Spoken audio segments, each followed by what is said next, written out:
Dragged Across Concrete is a film that came out in 2018 that's written and directed by S. Craig Zahler. So Dragged Across Concrete is a $50 patron request from Mitchie. Everybody knows that Mitchie is no other than my friend from a land down under. And if you're also interested in becoming a patron and supporting this channel, only $1 a month will grant you access to these bi-weekly polls that you can then vote on and decide which film I will watch and review next. And $5 a month will grant you access to the Discord, which will welcome you into the greatest film lover community that the internet has to offer. We do voice chats every Saturday night in regard to the blind recommendation of the week. Plus, we also just shoot the shit and talk about literally anything for sometimes all night. And we have movie nights every now and again. It's a blast. I promise you, you won't regret it. But anyways, Dragged Across Concrete is a film that not only Mitchie has been wanting me to see for a hell of a long time at this point, but it's a film that I've also been wanting to see ever since its release. I do remember Perry talking about this film when it was first being released, and he was quite hyped for it, and he had great things to say about it. But at that time, I felt kind of lukewarm about S. Craig Zahler because at the time, I haven't seen any of his films. But at this point, I've seen Brawl in Cell Block 99 and Bone Tomahawk. I also have a review on Bone Tomahawk if that's something that you're interested in. I'll make sure to link it in the description box below. But I've really liked both of those films. They both kind of have their own shtick to them, but Zahler definitely has this reoccurring style, at least in both of those films that I watched. Not only is he somebody that is unafraid to take his time, but in both of those films, he delivers absolute brutality. I mean, there is some of the most out there gore that I've seen in modern film in quite some time. And with the film titled Dragged Across Concrete, everybody has the right to believe that this is going to be the most brutal one yet. And after watching it, it's actually the most subdued and tamed of all three films that I've seen from him. And that's actually not a bad thing, because I think Dragged Across Concrete is my favorite of the three. As I mentioned, this film and Zahler in general is completely unafraid to take its time. A lot of the shots in this film are stationary shots, and there's a lot of scenes in this film that go on for a long time of characters just having a dialogue exchange. And that's something that I really appreciate out of this film and out of Zahler in general. But beyond Zahler's subdued approach to aesthetic direction in filmmaking, this film is also paced in the same way that his previous two films are. But it's more akin to something like Brawl in Cell Block 99, where you notice that scenes go along for much longer than you expect.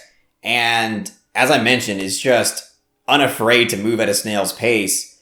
But that wasn't really a problem because despite the fact that this moves incredibly slow, it's a very engaging film. Honestly, even though this film is basically 2 hours and 40 minutes long, there's not really any part of this film or any element to it that I found to be boring.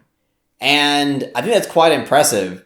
And when I say that, that doesn't mean that I feel like this film was necessary to be 2 hours and 40 minutes long, because I do think that you could have cut maybe 15 to 20 minutes out of this film and you probably would have gotten the same impact. But I still do think that it is impressive that even though I do think it could use some trimming, it kept my engagement throughout its runtime. And I think one of the many elements that does make this film engaging is the fact that the characters are actually pretty interesting and they're well acted. Mel Gibson and Vince Vaughn, I think, have great chemistry in this film. There's an element of humor to both of these characters, mostly Vince Vaughn's character, because how could you pass up on that opportunity? But it's this kind of chemistry that makes these characters interesting and makes it to where that you do actually care about what happens to them when shit does start hitting the fan in the third act of the film. And also makes it to where these drawn out sequences, specifically in this film, having to do with the stakeout, it just makes it to where you really aren't bothered by the fact that we've stayed at this plot point for so long. And for me, it's actually something that made the film feel more realistic and more natural, because I really do hate it when you're watching a film and people are having a stakeout and it's like within minutes shit's already popping off and the conflict of the plot's already rolling. And in this film, it felt like a genuine stakeout. Like you're pretty much there with these characters for an extensive period of time. But again, as I mentioned, I feel like it added to the film's natural world. And since these characters are so interesting, you don't really mind sitting with them that long. But I will say in terms of character writing, Zahler decides to add a quirk to each character. And with Vince Vaughn, he has this thing with food. And throughout the film, he keeps saying anchovies. And, you know, for the first few times, it's funny. But maybe one too many anchovies for his character. Maybe just dial it back a little bit. And Mel Gibson's character has this element to him to where he's like good with percentages and math. Like for every single situation in this film, he keeps throwing out a statistic and a percentage about the probability and likelihood of the outcome of certain things. And, you know, again, maybe a few times it works, but I feel like it was overused a little bit. And it felt like the way Shyamalan would write a character, and I just thought it was weird to see that be so consistently used for his character throughout the film. But that's really the only criticism I have in terms of the character writing, because other than that, I think everything is really well written and really well fleshed out, because you do have this other character in the film that is someone who was basically raised in a bad neighborhood and turns to a life of crime in order to kind of make ends meet and make his family's living situation better.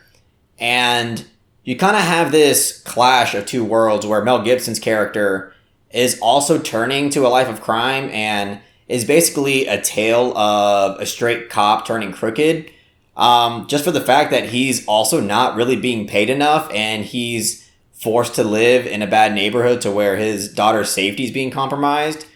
And I think this film does do a good job at showing both sides of the same coin and eventually having both of these worlds clash at some point. And even though it's almost impossible, especially nowadays, to get the audience to really care about a cop turning crooked, I think that this film did the best possible job that it could to at least get some empathy and some sympathy from the audience to, at the very least, understand where Mel Gibson's character is coming from. And also Vince Vaughn's character. I like that both of these characters' backstories were presented in a way that felt nuanced and added more layers to their character to where, again, made them more interesting and allowed you to see their motivations and allowed you to care about the outcome. And as I mentioned earlier in this review, the violence and the brutality in this film is actually very laid back.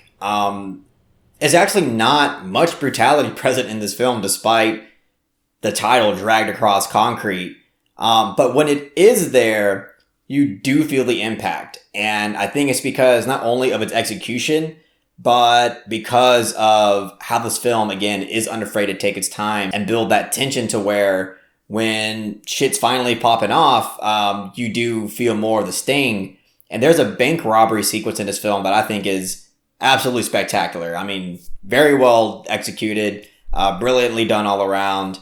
And I think my favorite aspect of that bank robbery scene is that it basically goes out of its way to give you a quick glimpse of the life of a character that is basically a victim of the bank robbery. She basically has no real significance to this film's plot at all. But the presentation of her character and of that situation is basically there to not only give more of a sincere impact to the audience when tragedy strikes, but I think it's there to also just kind of give people a sense of perspective on the kind of complex lives that everybody has, despite you knowing them or not, and also demonstrating just the amount of horrible luck that some people have.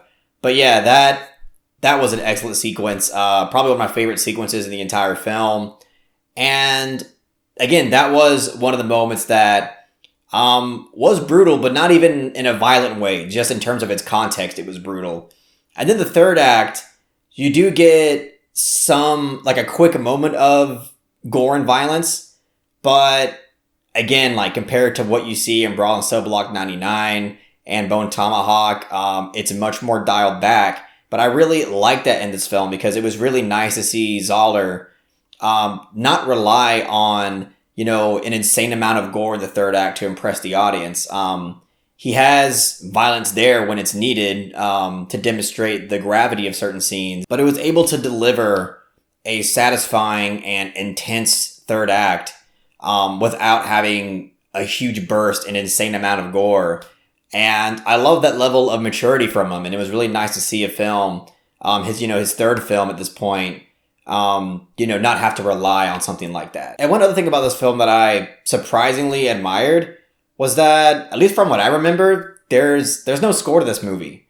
All of the music that you do hear in this movie is from natural sounds within the film's world. In film academia, they call it diegetic sound, and I like that approach to the film because, as I mentioned earlier, I do think that one of the strengths of this film is that it does have a realistic feel to it, and I think the choice of incorporating only diegetic sound really elevated that approach. But yeah, this is a film that I can say is great. At this point, after talking about it for so long, I can definitively say that it is my favorite Zahler film, and I think this guy has a really interesting style and approach to his films. So I'm going to give Dragged Across Concrete a soft 8 out of 10.